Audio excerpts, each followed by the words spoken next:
যারে মারার দরকার ছিল জুতা, আরে জুতা না মাইরা মারছিল বোতল। তাই ওরে তো পুলিশ দিয়ে ধরছে, টিভি দিয়ে আটকাইছে, ঠিক আছে, কারণ ওই মারবো হইলো জুতা, মারছে বোতল, এখানেই তো আর মিস্টেক হয়েছে। এই জন্য আর মানে ফাঁসি হইলো কম হয়ে যায়। আর ওই কত বড় নির্লজ্জ, মানে একটা ছেলে বোতল মারছে, ওই কইতেছে বোতল আমি মারি নাই, বোতল দিকে যদি মাইরাও থাকে, মানে তোর কি অধিকার আছে ওরা খুঁজা বাইর করে শাস্তি দেওয়ার? আন্দোলন করতেছে তারা, তাদের অধিকারের জন্য আন্দোলন করতেছে, আন্দোলন করবে। তুই এখানে বালপাকনামি করে যাবি কি লিগা? তোর মানে তুই কি, তুই কি শিক্ষা উপদেষ্টা? তুই কি কি এর উপদেষ্টা? তুই ওখানে তোর হানি কামড়া কি? ওখানে যদি যায় তাহলে মানে শিক্ষা বিষয়ক উপদেষ্টা যে আছে সে যাইব, সেই যেই দায়িত্ব তার নিজের, সে যায় ওখানে তাদের সাথে কথা বলবো, কথাবার্তা বলতে হয়, যাই কিছু করতে হয় করবো। তোর ওখানে কামড়া কি? তুই এখানে যাবি কি লিগা? গেছস ভালো কথা, তোর তো লজ্জা থাকা উচিত যে বোতল তোরা মারছে, ওকে ইটস ওকে, তুই ওখান থেকে মাথার নিচা কইরা তারপরে আয়া পড়বি। তুই সেটা না কইরা তুই বিশ্ববিদ্যালয় প্রশাসনের হুমকি দেস, আর খুঁজা বাইর করতে হইব, মানে যারা যারা এটার সাথে জড়িত সবাই খুঁজা বাইর করতে হইব, নাহলে তুই সিরিয়ালাবি পেরালাবি। তো সপ্তাহে আগেও তোরা কেউ চেনা নাই, এরকম হয়ে গেল না যে ফকির পোলার নাম মিয়া খা, বিষয়টা এরকম হয়ে গেল না? আমার তাই মনে হইতাছে ফকির পোলার নাম মিয়া খা। সপ্তাহানিক আগেও যখন শেখ হাসিনা তগরে খুঁজে বেড়াইছে, তখন তোরা মনে কর এটা নিয়ে সমালোচনা করছস, এই করছস সেই করছস, তখন এটা কি ঠিক ছিল? এখন তুই এই তখন ঠিক ছিল না, এখন এটা ঠিক হয়ে গেছে গা, যায় গেছে গা। কেন এটা কেন যাইছো? তোর যদি বিন্দু মাত্র লজ্জা থাকতো তাহলে না হয় যেরকম ছাইরা দিছে, দায়িত্ব ছাইরা দিছে, পদত্যাগ করে লাইছে, তুই এতদিনে পদত্যাগ করে লাতি, ঠিক আছে? তুই নাকি মাস্টার মাইন্ড, আমি তো যতটুকু বুঝি, একটা সাধারণ মানুষও বুঝবো আশা করি। তোর ভিতরে তো কোনো মাইন্ডই নাই, তোর কথা শুনলে মনে হয় চারালে কথা কইতাছে, মানে চারালে থেকেও খারাপ, ঠিক আছে? চারালে থেকেও খারাপ। তারপরে কি করলি? খুঁজা ওই পোলারে বাইক কইরা পুরা গোষ্ঠী শুদ্ধা, 14 গোষ্ঠী শুদ্ধা খবর দিয়ে আইন না, গণভবনে আইন না, বঙ্গভবনে আইন না, যাই হোক আইনা একটা ছবি তুলা দিলি যে দোয়া করে দিলাম। নাটক করো, নাটক করে না জায়গা পাও না? এত নাটক কি লিগা তোমাকে ভিতরে, এত অভিনয়ের শখ কি লিগা? খুঁজে আইন না ছবি তুললে, হওয়া ঠিক আছে, যা হওয়ার হয়ে গেছে গা, এখন আর তাহলে যা হওয়ার হয়ে গেছে তুই আগেই কয়ে দিতে, যা হওয়ার হয়ে গেছে, কি ক্ষমতা দেখাইলা?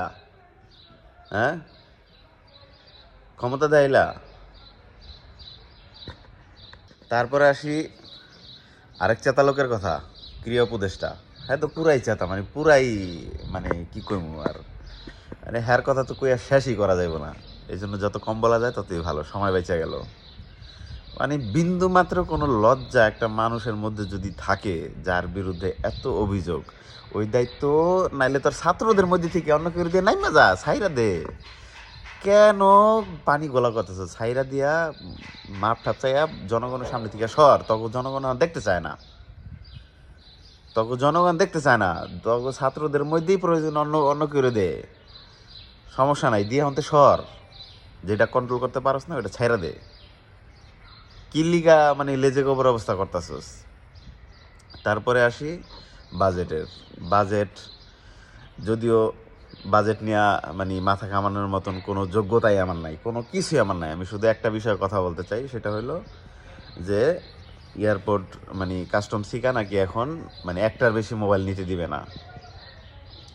তো একটা মানুষ, একদিকে ভালো হয়েছে যে দেশের মানুষের, বাংলাদেশের মানুষের অনেকেরই এই স্বপ্ন থাকে যে আমার জন্য একটা মোবাইল নিয়ে এসো, তার মোবাইল দরকার নাই, তারপরে আসার সময় আমার লেগে একটা মোবাইল নিয়ে এসো, ঠিক আছে, এরকম একটা আবদার থাকে, সেই দিক থেকে ঠিক আছে। কিন্তু এরকম অনেক মানুষ আছে যাদের ইচ্ছা থাকে যে না, আমি আমার বাপের জন্য একটা মোবাইল নিয়ে যাবো, আমি আমার ওয়াইফের জন্য একটা মোবাইল কিনে নিয়ে যাবো, আমি আমার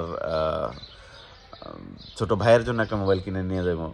তো একটার বেশি মোবাইল এখন নিতে পারবে না, 100 গ্রামের বেশি স্বর্ণ তারা এখন নিতে পারবে না। আর একটা মোবাইলের বেশি, একটা মোবাইলও নিতে হবে, সেটা ট্যাক্স পে দিয়ে, সেটা নাকি ফিক্সড করে দিছে 25,000 টাকা, এরকম যদি আমি ভুল না করে, আমি এরকমই শুনছি, ডিটেলসে যদিও জানি না। তো কয় হাজার কোটি টাকা আয় হইব, এদিকে হাজার হাজার কোটি টাকা দেশ থেকে পাচার হয়ে যাইতেছে। ধরে নিলাম মির্জা আব্বাস কইছে 90,000 কোটি টাকা পাচার হয়ে গেছে, তা 90,000 কোটি টাকার জায়গায় যদি 900 কোটি টাকাও হয়, তো সেইটা পাচার বন্ধ না কইরা তুমি এই এয়ারপোর্ট থেকে তুমি কয় টাকা আয় করবা? এটা তো মানে জানতে ইচ্ছা করতেছে আর কি।